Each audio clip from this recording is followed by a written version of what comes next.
All right. Today we have a special guest on this little conversation. Her name is Shannon Mick. She is a national certified counselor and licensed professional counselor in Pennsylvania. She specializes in treating anxiety via telemental health. And on the side of being a professional counselor, Shannon is an endurance athlete mindset coach working with individuals and groups all over the US. So you're also an ultra marathon running, and that's your passion, and you enjoy teaching people how they can strengthen their mind. So thank you so much for being here with me, Shannon. How are you today? And yeah, how are you today? Yeah, thanks. Thanks for having me. I'm pretty excited to be here and to, get to talk about this. And, you and I have talked about this topic before, and it's so important. So yeah, it's good that we're getting together and we're gonna get out the word. Yeah, absolutely. It's a very, as I've expressed to you before, it's a very the topic is very near and dear to my heart is anxiety, and that's pretty much what we're going to be talking about today. So I mean, what is as a counselor, what is your I'm always curious about like someone's process of getting to know what someone's triggers and like troubles are. So do you want to tell us a little bit more about that? Yeah. During the initial session, I'll gather someone's background information and really work on just listening to what they're telling me. So I'm listening and I'm asking them questions, and they're based off of, identifying what someone's triggers are, like you said, what their troubles are, what they're going through. Sometimes people have good insight, so they already kind of know what they're experiencing, which is helpful. But other times people aren't really sure, which that's okay too. So I look for the patterns, the behaviors, the emotions that come up that they're telling me. And then I'm able to help them identify the different pieces and how everything fits together. hmm Yeah, that's awesome. I think that was the biggest thing that really helped me in like my journey of like understanding anxiety and all that kind of thing was just having someone listen and hear what I'm actually saying, stop me in the middle of it and say, "Did you hear what you just said?" Mhm. Right? A lot of awareness that comes into these sessions, which is really powerful. A lot of people don't really understand. That's such a powerful thing to just take note of is what you're saying and what you're doing.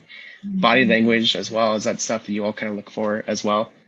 Right. Yeah. Yeah. Body language. And, people, since I'm telemental health, I'm talking to people through a screen. And I think a lot of times, I'm just mentioning this real quick, but like a concern is that the body language, I won't be able to pick up on it through a screen.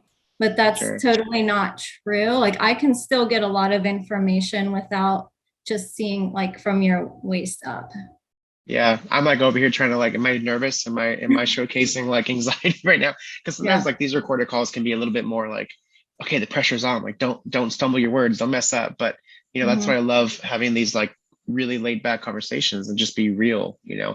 Um, so that's funny that you brought that up. It's telehealth. Like that's it was such a new thing for me to switch over to telehealth visits because I loved the in person part of it even if Mhm. it made me uncomfortable. My first handful of sessions with my therapist, I was actually so uncomfortable that I would stand in the actual like office room with the therapist and stand for the hour that I was with them, Mhm. just because I'm not good at like sitting still, I guess. When I was more anxious, that's body language that I had to really take note on as well. Um, so Shannon, what is your like your own experience with anxiety? Did you have to go through? If you're comfortable sharing this information, are you cool with that? Yeah. Yeah. Okay. So what was your own, if any, personal like experiences with anxiety? Did you have any like physical symptoms or anything like that? What was it like? Yeah. Okay. So this is kind of like my story and what happened because it started a while ago, like years ago when I was 18. And it kind of, due to like things I was going through, it got worse and worse. And now it's much better. So this is my little story about it. My experience with anxiety, it's constant work. I noticed feeling frequently worried around the age of 18.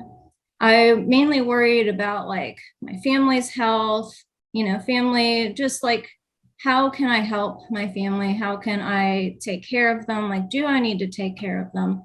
So I was having a lot of worries like that. I spent a lot of time just controlling situations that were literally out of my control. And I focused a lot on my problems and trying to fix them. Some of my problems were small, some were distorted thoughts, and I would blow them out of proportion. That's all, caused by the anxiety. Let's see. So, what you focus on is what multiplies. And you're going to see like kind of this theme. So over my 20s, the anxiety gradually increased. So I became married and I worked in the mental health field. Sometimes my behavior is to control, and sometimes I avoid because I'm overwhelmed. Mm-hmm. And where it got really bad, I was working at an agency as a counselor, and it wasn't my fault that it occurred. It was definitely the agency I was working for. And unfortunately, we see this like in the mental health field. We work at agencies and we're pushed well beyond our limits, and we're kind of like gaslighted about it, that it's our fault. I'm not saying all agencies are like this, but the one I was at was definitely like this.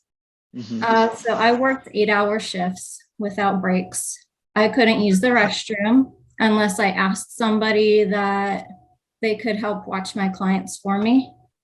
I was always expected to work. Some days I volunteered to work 16 hours. Wow. Yeah. And, I have so many stories about this, but like the main parts. So I wore so many hats at work, and this was so unhealthy. I was a counselor, a nurse, a dietitian, a cook, and a facility cleaner at this job. And wow, it was a lot.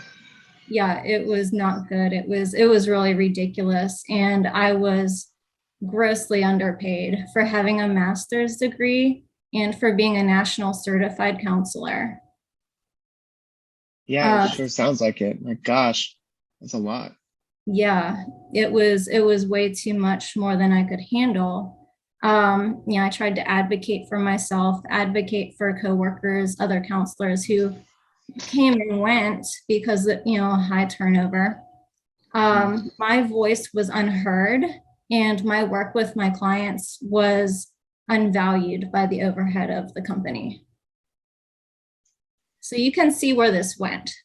I was earning my professional license, and as soon as I got it, I got out of there. So yeah, at a price, my mental health was shot. In my 30s, I started my own private practice. I was like, this is what I'm going to do for myself and what I'm going to do, to help my clients. And,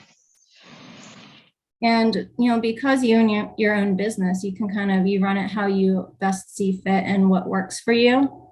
Right. So that really helped out my mental health a lot, having that flexible schedule and things like that.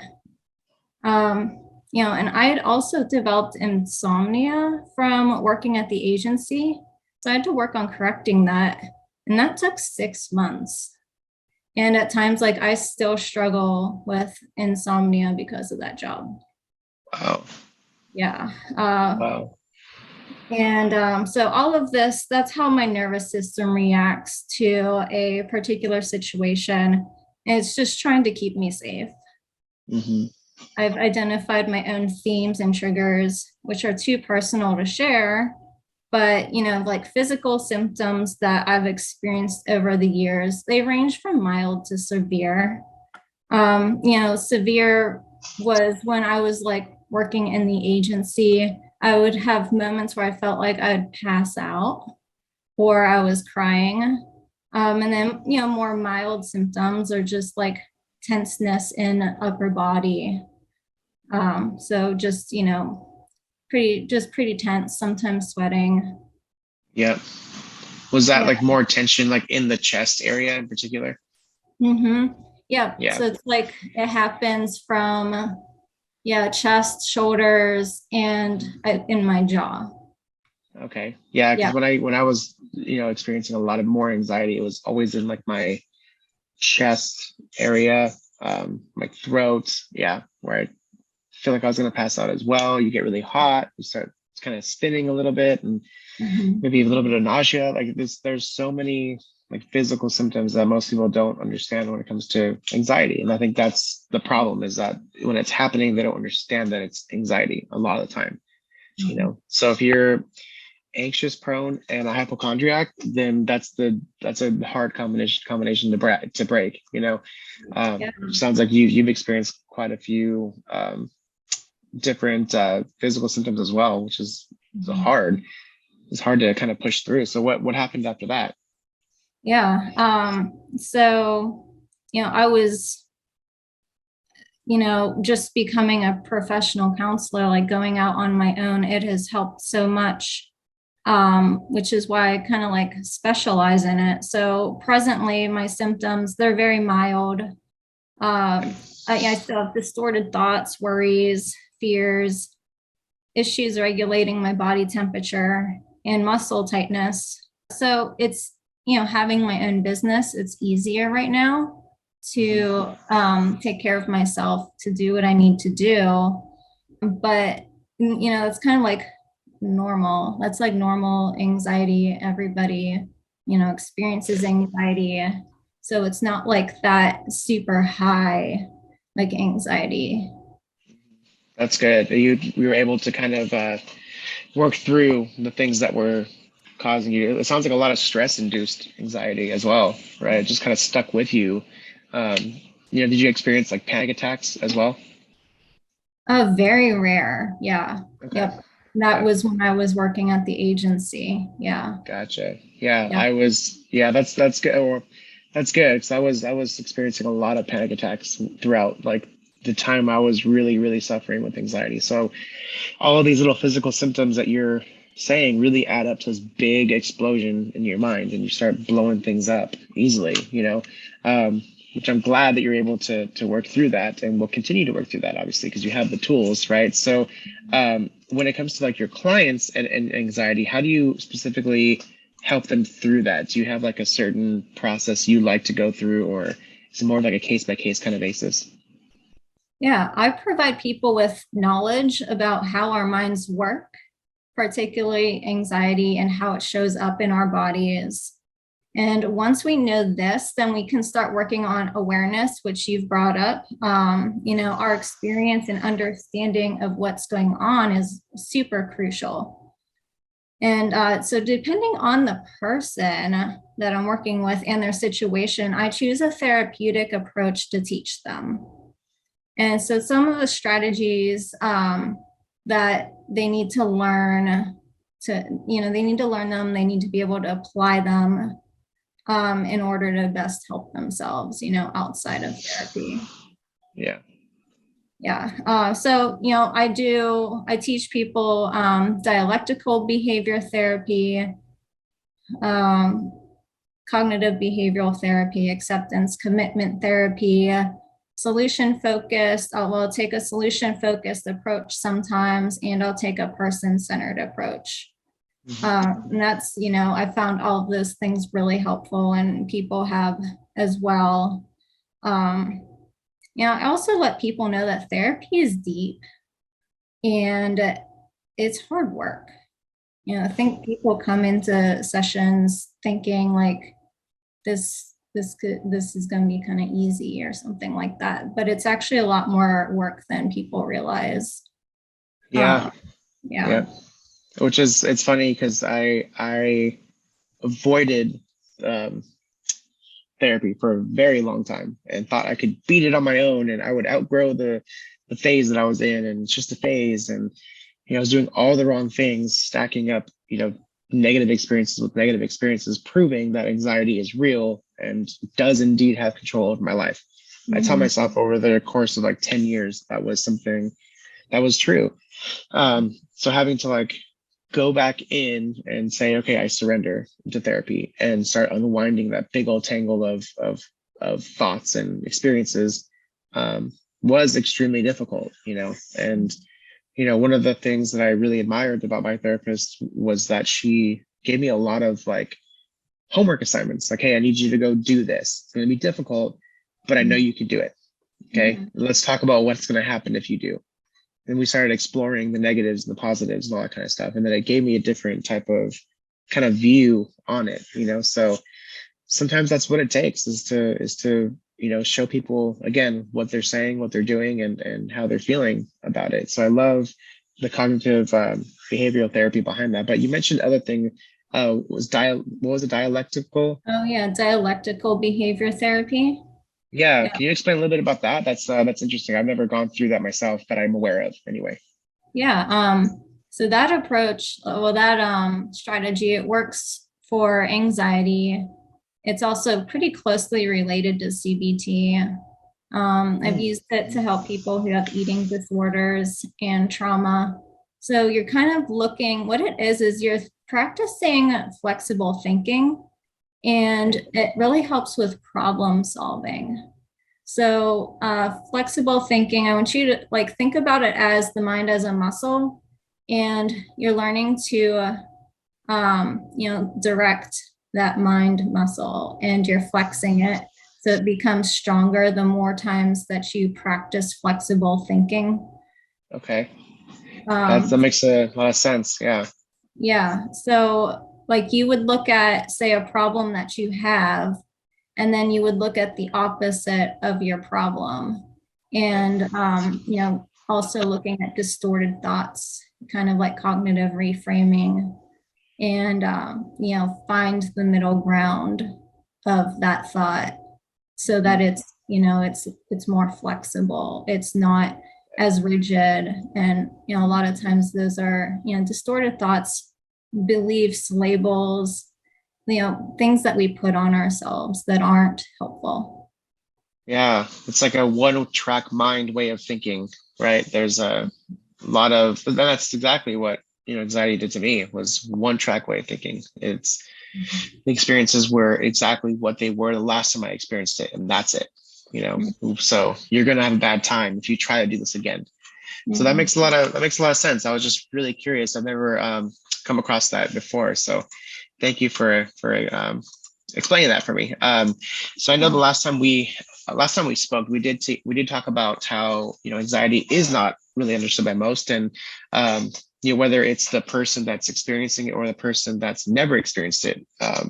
With the anxieties, I've come across a lot of people that think it's big, it's fake, it's not real. But what do you think is the biggest like misconception when it comes to anxiety? Yeah, I think it's definitely that people who either have the anxiety or are looking at somebody who's dealing with it, they're perceived as weak.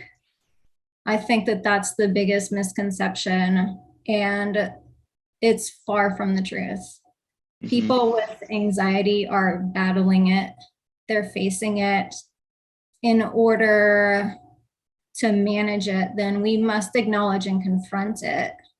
We must allow ourselves to get comfortable with being uncomfortable and practice allowing, yourself to adjust to the worries, fears, discomforts. And it comes with time, so you have to be patient. But people with anxiety are pretty brave. Right. I think that's very accurate in a lot of ways. I know, again, I know I'm speaking from a lot of personal experiences here, but this is, again, something that was such a big part of my life, and it was something that I did feel, weak or embarrassed by, and like incapable, a lot of times in my life too, because it brought a lot of like you can't do this. Remember, you have anxiety. Don't even try. Thoughts in my life so much. So there was a lot of moments where I felt, incapable and weak, and it was embarrassing to have to admit, hey, I can't do this thing. So much as take a road trip with friends. Like that was like, no way, don't do that, because you're going to freak out about an hour into the drive and you're going to wish that you stayed home. So what do you think happened every single time I went on the road trip? The same thing, right? But, to argue the opposite of that, looking back, it was almost an empowering, thing, because you have something that a lot of people don't have, in my opinion, right? And that's awareness. I feel that people that are like anxious prone, anxiety prone, I feel like those are the most aware people, because they're aware of their surroundings so much to the point where it causes anxiety. That's probably just one part of it, I'm sure. But just looking back, I really feel like that was something that made me a better person. I'm thankful for those experiences now, even if looking back, it was rough and it took a long time, to break out of that. But I feel a lot stronger, for that now, which I'm sure you can say the same, about your own experiences. So I'm always curious to actually ask like professionals this, right? Because I'm not by any means a professional. I am a patient, right? So to your knowledge, what would you say is actually going on when someone encounters anxiety, like in the brain and all that? Yeah, everybody has anxiety. It's a built-in survival response. Fight, flight, freeze responses to situations is something that we're all at least a little bit familiar with. And that helps, us to know a little bit of something about anxiety. From the neuroscience perspective, we gather environmental information through our physical senses, usually our eyes, neurons and signals. They travel, the different pathways through our brains, parts of our brains like the cortex and the amygdala. And that's where the anxiety comes from. It interprets the signals.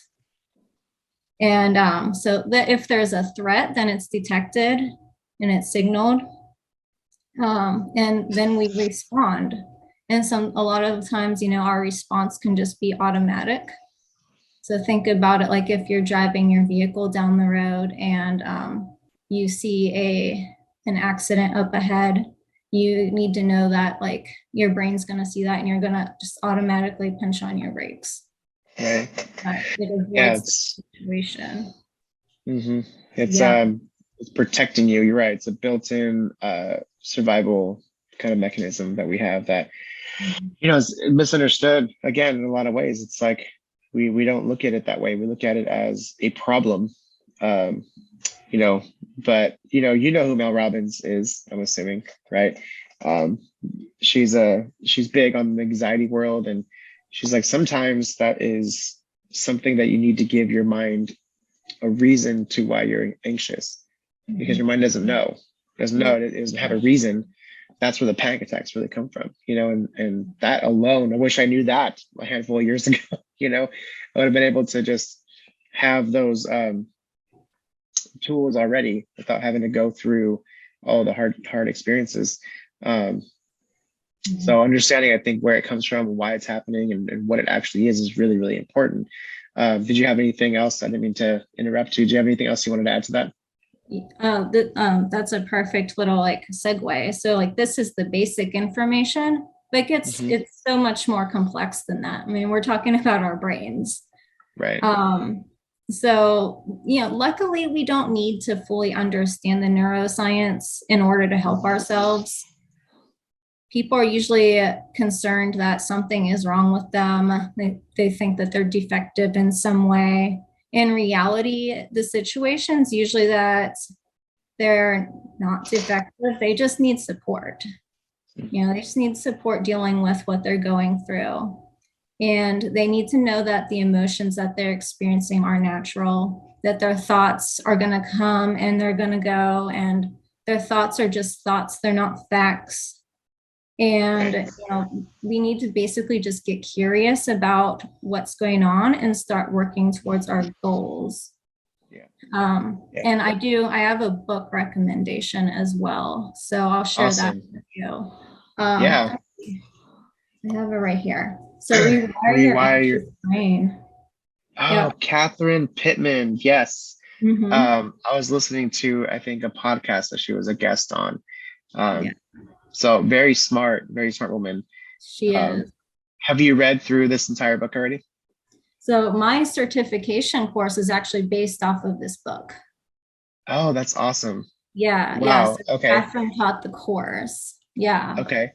yeah. It That's was so so cool. cool. Yeah, I Yeah. have that book in my cart actually. I just haven't made the jump to order it just yet. There's also like 90 other books in there. So I have to read the ones I have on hand, which is about three or four. But Yeah, I love book recommendations. So I'm glad that that's a good one. So yeah. I'll leave a link in the description of this as well, so you guys can purchase that. Mhm. Um, that's awesome. Okay, Yeah. Yeah, the very so the cool. really cool thing about this book is that it's not like it's easy to read for a neuroscience book. You Okay, know, yep, there's definitely like there's little charts and helpful things. Like right there is a chart for anxiety. So it's like awesome. there's helpful things in here. Yeah, it's pretty easy to understand and apply. Hmm. That's so cool. Yeah, that's just dumbing it down. I know the neuroscience conversations can be, like you said, it's the brain. It can be really advanced, really confusing, with all those medical terminologies and scientific terminologies. It's like, well, explain that to me in like layman's terms. Like, how do you dumb it down into a language we can all understand? I think that's Mhm. really, really awesome. It sounds like that's exactly what she did. Um, so I'm looking forward to reading that for sure. So thank you for recommending that. Yeah. Um, just to kind of switch gears just a tiny bit, right? I just want to kind of briefly touch on the business side of things for you.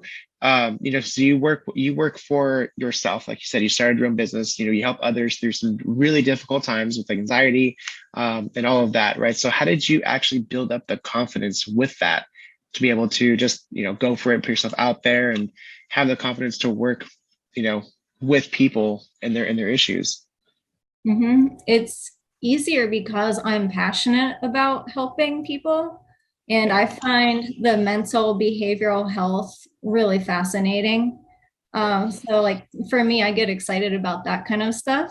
But it's a ton of education and experience working with people. That's really the background of where my confidence comes from.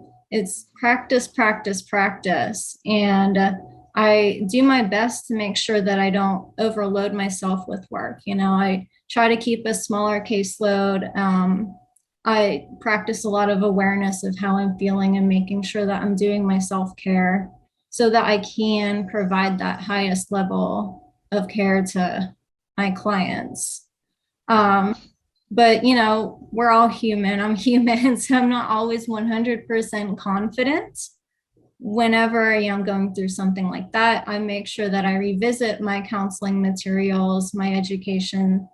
I I consult with a professional. I do basically whatever I need to do to feel confident again. And um, another thing people usually ask about is imposter syndrome. And yeah, that's also Yeah. something that comes up every once in a while, but not very frequent.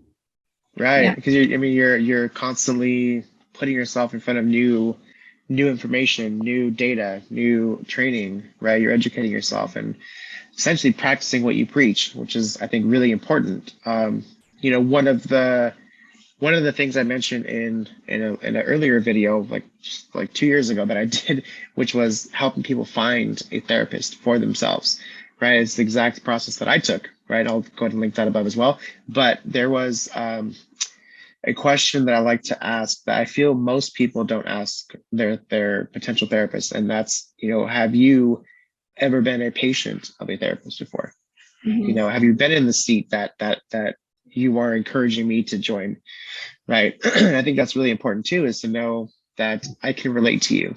I've gone through it, and sharing, like, this is kind of I would say it's up to the personal preference between the client or patient and the therapist, but there's the willingness to share your own experiences in the room as well. To say, hey, I've been there. This is what I'm hearing, and this is what I had to go through.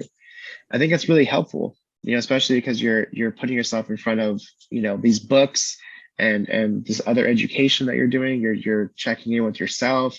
It's really powerful stuff that you can really translate into the client sessions. So I love that you practice what you preach. I have to give you credit to that. Yeah, thanks. Yeah, I do try to, have that chat with my clients if I feel it's appropriate, and be like, I struggle with anxiety. I can relate to exactly what you're saying right now. That's really helpful. Yeah. Yeah. So know that they're not alone. They're for a long time. I think I always knew that it was anxiety, but I didn't exactly think that a lot of people had it that bad. So when I started to research it and look it up and, be a lot more vocal about it, I came across a lot more people that were like, oh yeah, I used to have anxiety. I had no idea what it was. I just thought there was something wrong with me. It wasn't until I started talking about it to where it opened my eyes and actually gave it a name. It's like identifying what it is. Oh, that's exactly what I have. So I think that's a really awesome thing to know that this is, I mean, not a good thing that it's so common, but it's a good thing that we're talking about it and can actually identify it, understand it, and work through it, which is the whole reason that you and I are chatting about this exact topic. It can be a scary thing and it can be a lonely thing for sure. So I really appreciate you letting me pick your brain on that, Shannon. Do you have any final thoughts on the topic before we kind of get into where we can learn more about you?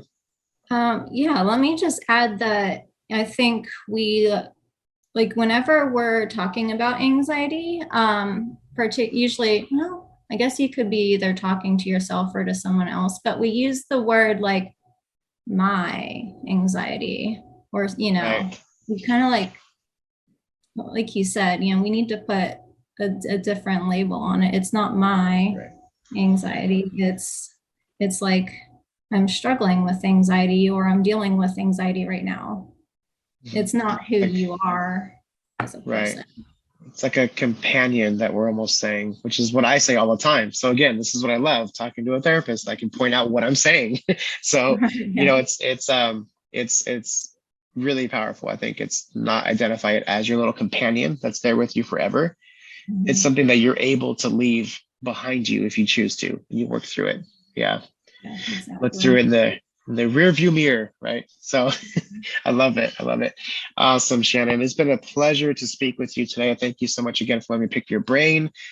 Where can we find more information on you or to get in touch with you? Yeah. So to follow, my counseling materials, go to finishstrongercounseling.com. And I have a blog, so you can subscribe to the blog. I also post pretty regularly on the Facebook page or my Instagram account. Also, Finish Stronger Counseling. For counseling is for people in Pennsylvania, since that's where I'm licensed at. But for endurance, runner, athlete, mindset coaching, that's people in the United States, and that's finishstrongermindsetcoaching.com. I have a blog for that as well. I do post like personal sort of blogs on there as well. So just a heads up, that's not all just mindset material. It's like ultra marathon, like my race reports and stuff go up on there as well. Awesome. Yeah. You have plenty of value to bring. So be sure to check out her websites. I'll leave a link on this video and also in the description so you guys can check her out. I'm looking forward to speaking with you again, Shannon. Thank you so much for taking the time to talk with me. I appreciate it. Yeah, thank you so much. All right. We'll talk soon, okay? Okay, take care. Thank you. Bye-bye.